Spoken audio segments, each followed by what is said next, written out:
আসসালামু আলাইকুম দেশবাসী। আমি সকলের কাছে আমি একটু হেল্প চাচ্ছি, আমাকে সহযোগিতা করুন।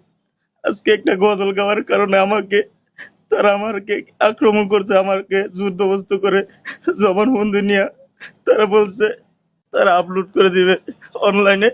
তারা আমার একটা গজল বলার কারণে এত আক্রমণ, এত শত্রু হয়ে গেছি। আমি তাদের জীবনে শত্রু হয়ে গেছি। আমাকে যেখানে পাচ্ছি ওইখানে আক্রমণ করা হচ্ছে। আজকে আমাকে অপমান করে তারা আমাকে জোর করে জবরদস্তি নিয়ে জবানবন্দি নিয়ে গেছে। আমি আপনাদের কাছে সাহায্য চাই। এমন কেউ কি নাই আমাকে হেল্প করবেন, আমাকে সাহায্য করবেন। আজকে আমি খুব সমস্যা আছি।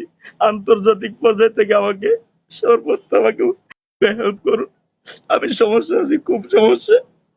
কোনো জায়গায় যাইতে পারতেছি না, কোনো জায়গায় হাঁটতে পারতেছি না। যেখানে পাই ওই জায়গায় আমাকে সমস্যা করে। আজকে আজকেও তারা আমাকে আক্রমণ করে, তারা যুদ্ধবস্ত করে অনেক অপমান।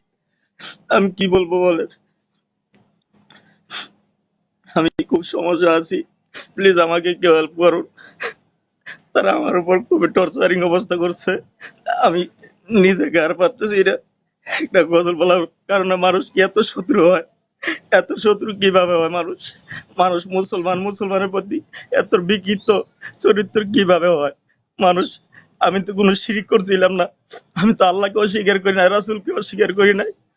আমাকে যারা এভাবে যারা আক্রমণ করছেন, আমি বিচার দিলাম আমার আল্লাহর কাছে। আল্লাহ বিচার করবে আপনাদের, আল্লাহ বিচার করবে। আমাকে হেল্প করুন প্লিজ।